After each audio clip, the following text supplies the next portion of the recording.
नमस्कार साथियों, 23 अगस्त 2023 शाम 6:04 पूरा देश सांसें थाम कर बैठा था। इस दिन इंडिया में सबको चिंता थी क्योंकि इसरो ने मून मिशन पर भेजे गए स्पेसक्राफ्ट चंद्रयान 3 की चांद पर सक्सेसफुली सॉफ्ट लैंडिंग करवाई थी। ये देश के लिए बड़ा ही प्राउड फील कराने वाला समय था क्योंकि चांद पर उतरने वाला भारत दुनिया में चौथा देश बन गया। लेकिन इससे भी बड़ी प्राउड की बात यह है कि चांद के साउथ पोल पर लैंडिंग करवाने में पूरी दुनिया में भारत पहला देश बना है। चंद्रयान 3 एक ऐसा स्पेसक्राफ्ट है जो इसरो के द्वारा मून मिशन पर एक सीरीज का हिस्सा है, जिसमें इसरो 2 स्पेसक्राफ्ट ऑलरेडी चांद की ओर भेज चुका है, चंद्रयान 1 और चंद्रयान 2, जिसमें से चंद्रयान 2 क्रैश लैंडिंग की वजह से 2019 में अनसक्सेसफुल रहा था। इसरो के इस पूरे मून मिशन को समझना है तो चंद्रयान 1 से लेकर चंद्रयान 3 तक की पूरी कहानी समझनी पड़ेगी। 22 अक्टूबर 2008 को इसरो के द्वारा मून मिशन सीरीज का स्पेसक्राफ्ट चंद्रयान 1 लॉन्च किया था। चंद्रयान 1 हमारा एक इम्पैक्ट मिशन था। इम्पैक्ट मिशन यानी कि मैन स्पेसक्राफ्ट चांद के चारों ओर ऑर्बिट करेगा और उसमें से एक हिस्सा अलग होकर चांद पर जाकर क्रैश लैंडिंग करेगा, क्योंकि क्रैश लैंडिंग के टाइम ये चांद से इंपैक्ट करेगा ताकि कुछ एक्सपेरिमेंट किए जा सके।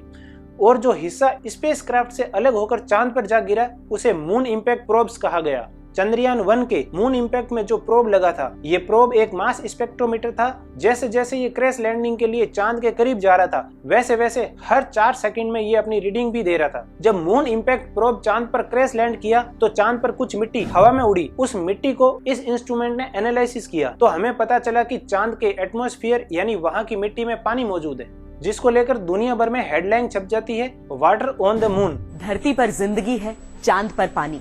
वैज्ञानिकों के मुताबिक चंद्रमा पर पानी होने के सबूत confirm the presence of water on moon। इस खबर को सुनकर दुनिया के बड़े बड़े देशों में एक बार फिर से चांद की स्टडी करने का क्रेज जाग उठा। अमेरिका और चाइना के द्वारा रेगुलरली चांद पर मिशन भेजे जाते हैं। इजराइल चांद पर सॉफ्ट लैंडिंग करवाने की कोशिश करता है और जापान, यूरोप, रशिया तो कई लूनार मिशन भी भेजते हैं। चंद्रयान 1 के बाद इसरो मून मिशन सीरीज का अगला स्पेसक्राफ्ट यानी चंद्रयान 2 भेजता है। चंद्रयान 2 का मिशन एक रोवर मिशन के तौर पर प्लान किया गया और इस मिशन में एक विक्रम नाम के लैंडर की सॉफ्ट लैंडिंग करवानी थी। इस लैंडर में से एक प्रज्ञान नाम का रोवर भी चांद की सरफेस पर उतरना था। लेकिन जब 6 सितंबर 2019 में चंद्रयान 2 का लैंडर चांद पर उतर रहा था, तब अचानक से क्रैश लैंड हो जाता है, यानी मून मिशन फेल हो जाता है। जब क्रैश लैंड हुआ तो उसके बाद इसकी जांच के लिए एक फेलियर कमेटी बनाई गई ताकि फेलियर का एग्जैक्टली रीजन पता लग सके। नवंबर 2019 की फेलियर कमेटी की एक रिपोर्ट के मुताबिक ये क्रैश लैंड एक सॉफ्टवेयर ग्लिच की वजह से हुआ, लेकिन इसरो ने इसे आज तक पब्लिश नहीं किया। कई महीनों तक इसरो ये कहता रहा कि लैंडर टूटा नहीं बल्कि ये टिल्ट हो चुका है, यानी एक साइड में झुक गया है। जब इसरो को काफी क्रिटिसाइज किया जाने लगा, इसरो पर प्रेशर बढ़ने लगा, तो इसरो के चीफ ने 1 जनवरी 2020 को बताया कि लैंडर एक्चुअल में क्रैश होकर चकनाचूर हो गया है। जब चांद की सरफेस से विक्रम लैंडर 2 किलोमीटर ऊपर था तो वो अपने रास्ते से भटक जाता है और जब वो चांद की सरफेस से 335 मीटर ऊपर था तब लैंडर से इसरो का कांटेक्ट भी लॉस हो जाता है। प्लान के मुताबिक चांद के सरफेस से 400 मीटर ऊपर तक विक्रम लैंडर को ऑलमोस्ट सारी वेलोसिटी खो देनी थी, लेकिन 1 किलोमीटर हाइट तक भी विक्रम की वर्टिकल वेलोसिटी 212 किलोमीटर प्रति होवर थी और हॉरिजॉन्टल वेलोसिटी 173 किलोमीटर प्रति होवर थी। इसरो के करंट चीफ एस सोमनाथ बताते हैं कि एक्चुअल में विक्रम लैंडर के इंजन में प्रॉब्लम थी। टोटल 5 इंजन में से एक इंजन थोड़ा थ्रस्ट ज्यादा था, जिसकी वजह से ये विक्रम लैंडर अनस्टेबल हो गया। असल में विक्रम को फोटोज लेकर डिसाइड करना था कि एक्चुअल लैंडिंग स्पॉट क्या होगा, लेकिन फोटोज लेने के लिए वो स्टेबल ही नहीं हो पाया। जब उसे अपनी डायरेक्शन करेक्ट करने की कोशिश की जाने लगी तो थ्रस्टर्स के मिस अलाइनमेंट की वजह से वो और तेज घूमने लग गया। लेकिन यहाँ वो कितना तेज घूम सकता है उस पर विक्रम के सॉफ्टवेयर में एक लिमिट सेट की हुई थी और वो लिमिट को पार कर गया। तो इतनी सारी प्रॉब्लम्स क्रिएट हो जाने की वजह से विक्रम लैंडर क्रैश हो जाता है। मून मिशन चंद्रयान 2 अनसक्सेसफुल हो जाता है। चंद्रयान 2 अनसक्सेसफुल रहा तो करोड़ों देशवासियों का दिल टूट गया। इसरो के साइंटिस्ट तक ना खुश थे, लेकिन अपनी हिम्मत नहीं हारी। एक बार फिर उसी ऑब्जेक्टिव को पाने के लिए चंद्रयान 3 लॉन्च करने की प्लानिंग बनाते हैं। 14 जुलाई 2023 को चंद्रयान 3 को मून मिशन पर भेजते हैं और 5 अगस्त को ये चांद के ऑर्बिट में पहुंच जाता है, जिसकी टोटल कॉस्टिंग लगभग 600 करोड़ रुपए बताई गई। 21 अगस्त को चंद्रयान 2 वाले ऑर्बिट से चंद्रयान 3 का कांटेक्ट स्टेबलाइज हो जाता है। चंद्रयान 2 वाले ऑर्बिटर ने चंद्रयान 3 लैंडर मॉड्यूल का वेलकम बडी कहकर स्वागत किया। दोनों के बीच 2 वे कम्युनिकेशन सक्सेस हुआ। 22 अगस्त को इसरो ने चंद्रयान 3 के LPDC यानी लैंडर पोजिशनिंग डिटेक्शन कैमरा, जिससे करीब 70 किलोमीटर की ऊंचाई से ली गई चांद की फोटो जारी की थी। और फाइनली 23 अगस्त की शाम को 6:04 पर चंद्रयान 3 विक्रम लैंडर के साथ चांद की सरफेस पर सक्सेसफुली लैंड कर जाता है। लेकिन अगर लैंडिंग 23 या 24 अगस्त के अराउंड नहीं हो पाती तो हमें एक और महीना वेट करना पड़ता था, जिस वजह से सितंबर में लैंडिंग करवानी पड़ती।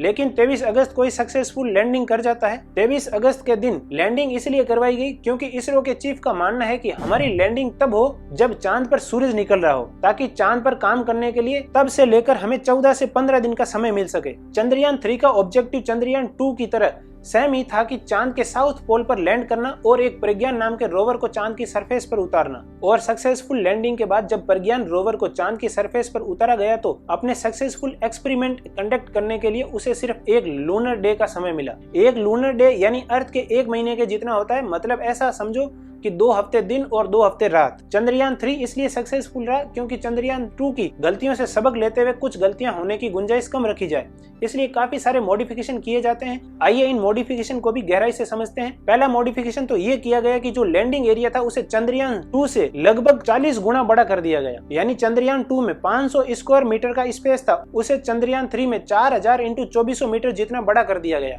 ताकि इतने बड़े एरिया में चंद्रयान 3 को कहीं पे भी लैंड करवाया जा सके। दूसरा मॉडिफिकेशन ये कि चंद्रयान 3 में विक्रम लैंडर ज्यादा समय तक हवा में रह पाए, ताकि लैंड होने के लिए सही जगह सेलेक्ट कर पाए, इसलिए इस बार चंद्रयान 3 को ज्यादा फ्यूल दिया गया। तीसरा मॉडिफिकेशन ये किया गया कि जरूरत पड़े तो विक्रम लैंडर ज्यादा देर तक हवा में घूम सके, इसलिए सॉफ्टवेयर को भी अपडेट किया गया। और चौथा मॉडिफिकेशन ये कि विक्रम को लैंडिंग के लिए फोटोज पर डिपेंड नहीं होना है, क्योंकि चंद्रयान 2 में भेजा गया ऑर्बिटर अभी भी काम कर रहा था और उस ऑर्बिटर ने हाई रिजोल्यूशन फोटोज ली। उन्हें इस चंद्रयान 3 के नए विक्रम लैंडर में फीड किया गया, ताकि लैंडिंग के वक्त पहले ही सही से लैंडिंग स्पॉट को डिसाइड कर सके। इसलिए चंद्रयान 2 को इस मिशन पर आधा सक्सेस भी बताया जा रहा है। चंद्रयान 3 में विक्रम लैंडर की जो डिजाइन है वो चंद्रयान 2 से ज्यादा मॉडिफाई नहीं की गई, लेकिन थोड़ा बहुत चेंजेस किया गया, जैसे कि इसके पैरों को और मजबूत बनाया गया, सोलर पैनल एक्स्ट्रा लगाए गए और इसके सेंसर्स को और ज्यादा इंप्रूव किया गया। चंद्रयान 3 में जो इंस्ट्रूमेंट लगे हैं वो लूनर नाइट के हिसाब से नहीं बने हैं, क्योंकि चांद पर जब रात होती है तो टेम्परेचर माइनस में बहुत नीचे चले जाता है, -200 डिग्री सेंटीग्रेड से भी ज्यादा नीचे जा सकता है, और इतनी ठंड में ये इंस्ट्रूमेंट काम नहीं कर पाएंगे। इंस्ट्रूमेंट की बात की जाए तो विक्रम लैंडर का वजन 1750 किलो, प्रज्ञान रोवर का वजन 26 किलो है। चंद्रयान 3 में देखा जाए तो 3 मॉड्यूल्स लगे हैं, एक लैंडर मॉड्यूल्स, एक रोवर मॉड्यूल्स और तीसरा प्रपोल्सन मॉड्यूल। लैंडर और रोवर मॉड्यूल का तो आपको पहले बता चुका हूँ, लेकिन जो प्रोपल्सन मॉड्यूल है उसका मकसद है कि चंद्रयान 3 को धरती के ऑर्बिट से बाहर निकालकर चंद्रमा की तरफ ले जाना। इस प्रोपल्सन मॉड्यूल की मदद से ही विक्रम लैंडर और प्रज्ञान रोवर पहले चांद के ऑर्बिट में आए, और जब ये चांद के 100 किलोमीटर के रेडियस में आए तब इन्हें लैंडिंग के लिए उतारा गया। चंद्रयान 3 के मिशन में कोई ऑर्बिटर मॉड्यूल नहीं था, क्योंकि चंद्रयान 2 का ऑर्बिटर ऑलरेडी सही से काम कर रहा था, इस वजह से उसे ही दोबारा यूज किया गया। वैसे प्रोपल्सन मॉड्यूल को बनाया ही इसलिए गया क्योंकि 4 से 6 महीने तक चांद के गोल गोल चक्कर लगाता रहे, यानी मून के ऑर्बिट में ही रहे, ताकि कम्युनिकेशन पर्पज के लिए इसका कंटिन्यूअस यूज किया जा सके। विक्रम लैंडर और प्रज्ञान रोवर पर लगे इंस्ट्रूमेंट की बात की जाए तो वो भी बड़े इंटरेस्टिंग है। प्रज्ञान रोवर पर 2 इंस्ट्रूमेंट लगे हैं, लिप्स और एपेक्स, जिसका काम होता है चांद की मिट्टी का केमिकल कंपोजिशन एनालिसिस करना, ताकि पता चल सके कि चांद की मिट्टी में कौन कौन से मिनरल्स पाए जाते हैं, और चांद पर मौजूद पत्थरों को एनालिसिस करना। और इसी सिलसिले में 28 अगस्त को वहां पर सल्फर की अवेलेबिलिटी को कंफर्म किया गया।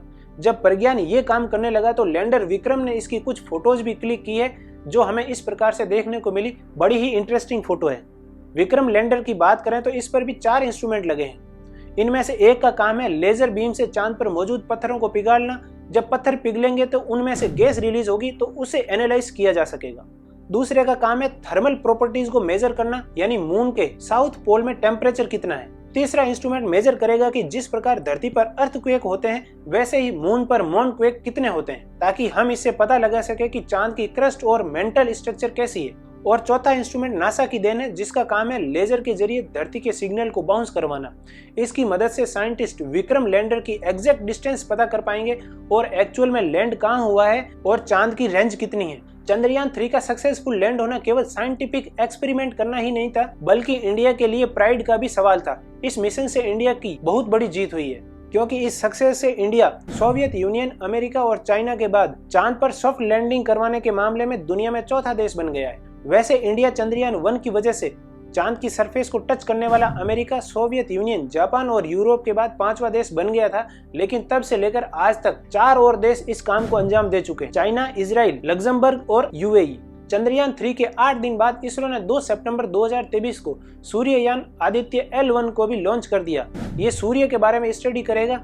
अब इंडिया का अगला मिशन है समुद्रयान, यानी इस मिशन में इंसानों को सबमरीन के जरिए समुद्र की 6000 मीटर डेप्थ में भेजा जाएगा, ताकि ये समुद्र में गैस हाइड्रेट्स, कॉपर, कोबाल्ट, निकल जैसे रिसोर्सेज की खोज करेगा। इस मिशन का 2024 में ट्रायल होगा और लगभग 2026 में लॉन्च किया जाना है। एक और मिशन की भी प्लानिंग चल रही है, गगनयान, जो कि प्लान के मुताबिक 2022 में ही कंप्लीट हो जाना चाहिए था, लेकिन काफी डिले चल रहा है। अब इसे 2025 में कंप्लीट किए जाने की संभावना है। गगनयान मिशन में एक स्पेसक्राफ्ट डेवलप किया जा रहा है, जिसमें इंडियन एस्ट्रोनॉट्स को ऑर्बिट में ले जाया जाएगा। वैसे इसरो मिशन पे मिशन बहुत कम समय में कंप्लीट करने में अपनी कोशिश कर रहा है और इसमें काफी सक्सेस भी हो रहा है। इसरो के बारे में आप अपनी राय कमेंट बॉक्स में जरूर बताएं और अगर चैनल को अभी तक सब्सक्राइब नहीं किया हो तो जरूर करें। वीडियो को अंत तक देखने के लिए आप सभी का बहुत बहुत धन्यवाद।